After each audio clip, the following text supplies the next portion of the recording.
we concluded this session, and we will go ahead with the questions for the sake of time.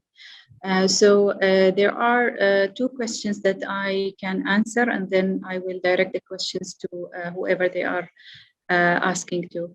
The first question here says, who determines the specific panels applied to the whole exome data? And if so, is this uniform throughout the countries? It means maybe the Arab region. To answer this question, in Oman, we are outsourcing the whole exome sequencing from external labs. And so it's basically phenotype-driven analysis. I'm not sure if this answers your question. Don't know about the others, if Noura wants to add anything, or Valerie or Hila. You have any experience with the Arab exomes? If I understand the question correctly, I think it alludes more to the pipelines developing behind filtering the variants and all that stuff.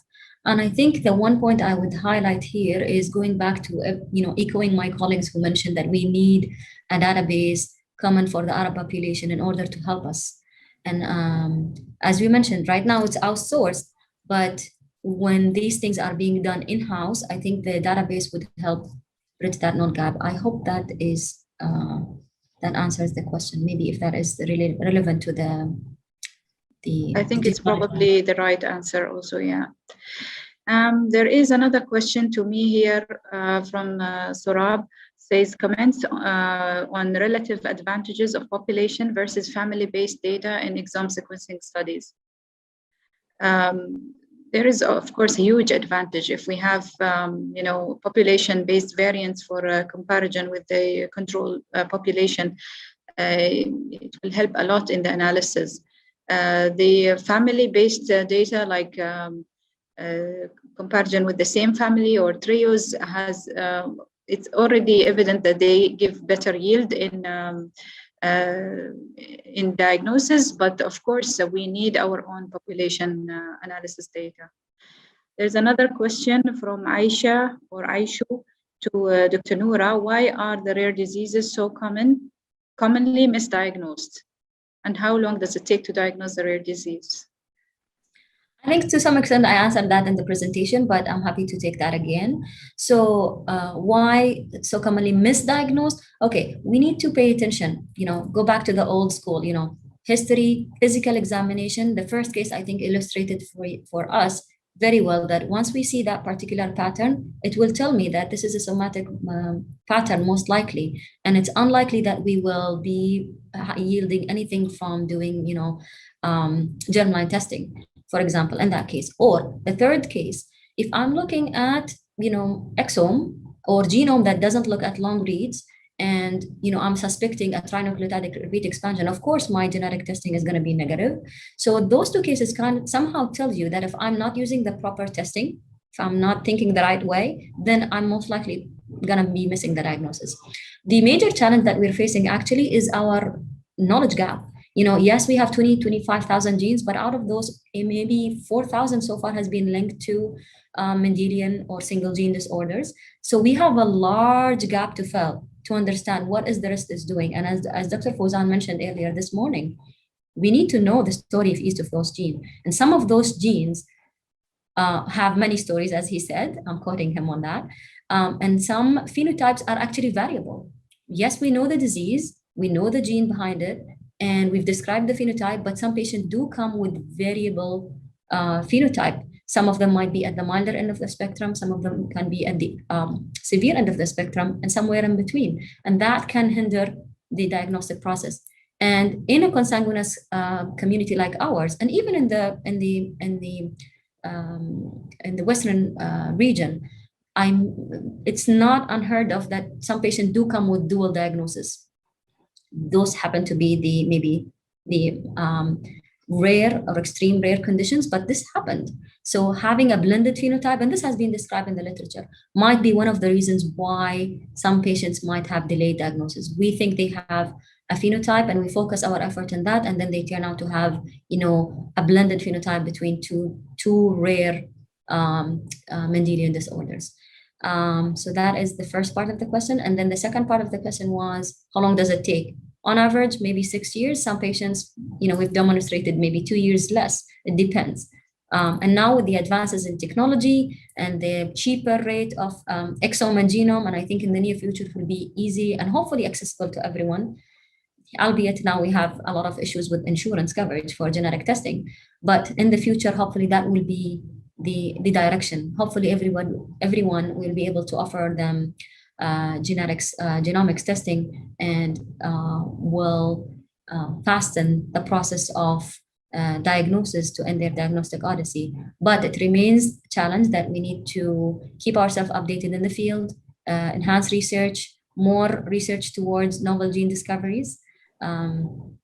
So to help shorten that period of time. Yes, hopefully this is the future ahead, for now. Someone has mentioned this morning also the critical exomes or genomes that has been very useful in the ICUs and PICU setup. So I think we are moving forward. The other question is, what are the conditions in which microarray testing is preferred, and in which NGS is preferred for diagnosis?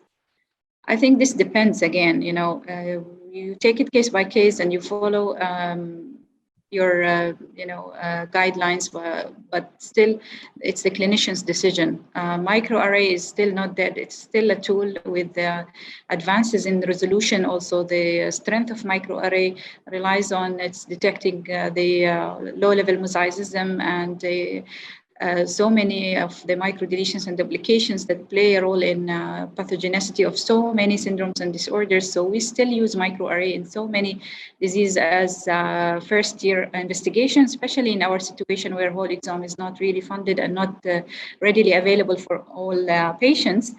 And mainly, I think it still has a big role for the neurodevelopmental disorders, the congenital anomalies. Where you suspect a single gene disorder, I think it's worth going for whole exome to start with. There is a comment there. This is an issue everyone is confronted with. I'm not sure what is it about. That question is not clear to me. So I think now we are at the end of the session. It's just great to hear again from Hela that the diagnostic yield for the Arabs is higher in hearing loss, again due to the higher autosomal recessive hearing loss.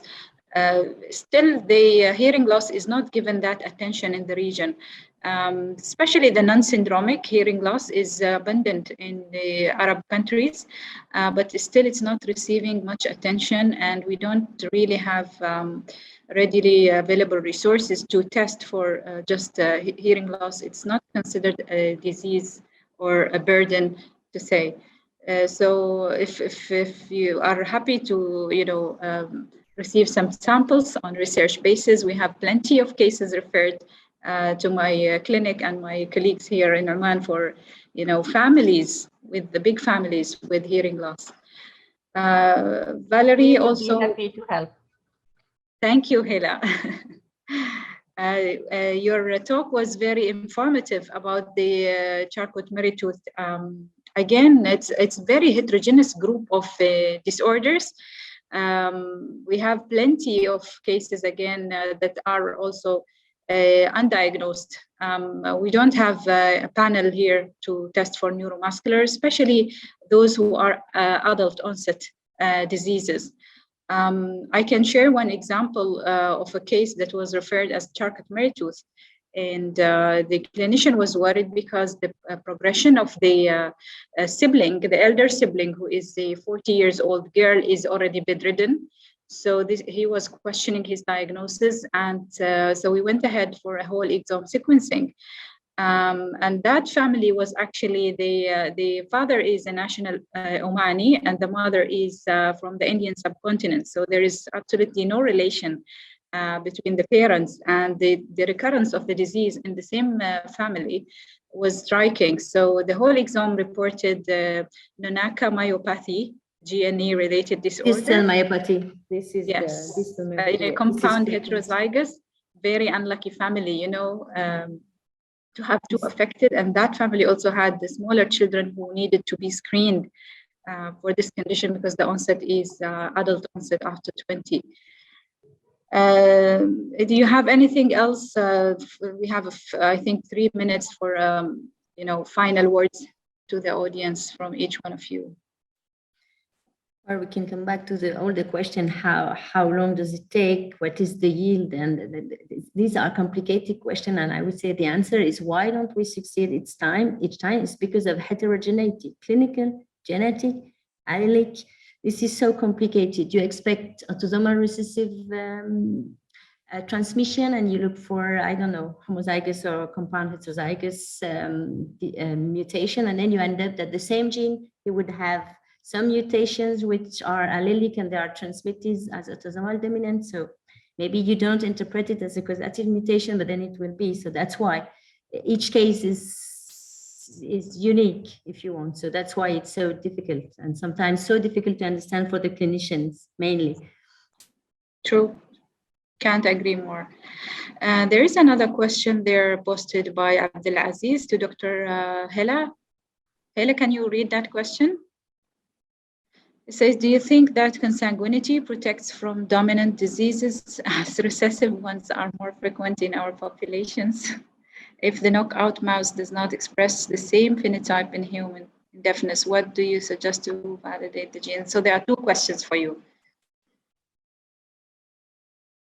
No, I don't think consanguinity does not protect from dominant diseases.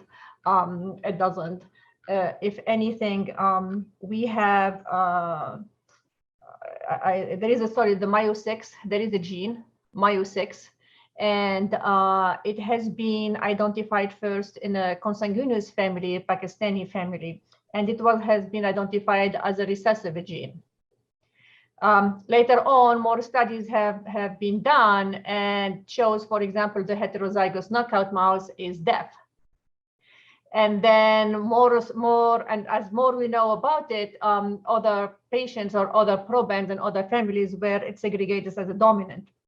So then they were saying, oh, Myo6 is both autosomal, is pleiotropic, at the same time, autosomal dominant and autosomal recessive. Well, turns out when they did the screening at the beginning, that original family that reported that as recessive, it was a consanguineous family. So it is a dominant gene segregated in a consanguineous family. And since they were only looking for the severe to profound hearing loss, they were doing screening their hearing on the field, like it was not in the closed system at the hospital. So the ones that are heterozygote have a mild hearing loss, so they were never detected, like the parents that are carriers. But the kids that are homozygous were affected. And again, that's kind of, it's hiding, it's this semi-dominance. So to answer the question, the short answer is no, it does not protect. Consanguinity does not protect. If anything, it just aggravates the, makes recessive diseases more prevalent and aggravates the dominant ones. The second question. Oh, if the knockout mouse doesn't express the same phenotype in humans, what do you suggest to validate the gene? So the mouse is usually the one. Till now, it is the best model for hearing loss. For Usher syndrome, as I talked about earlier, one of the things is that, as I said, Usher syndrome is hearing loss and retinitis pigmentosa and vestibular dysfunction. Usher mouse or Usher models do not have RP. So it does not really replicate the phenotype. We still use them because they still have the hearing loss and the vestibular dysfunction, but we cannot really use them for the RP phenotype. And for that specific model, it was still working. If not, if the model, the mouse model isn't working, I guess there isn't, like we could try the zebrafish or Drosophila or cellular systems, but yeah. Thank you, everyone, for this fruitful session. I think we are coming to an end. Thank you again, all of you, Dr. Anura, Valerie, and Hela, for these enlightening discussions and information that you have enriched the audience today with so many, different rare diseases and insights on those rare diseases.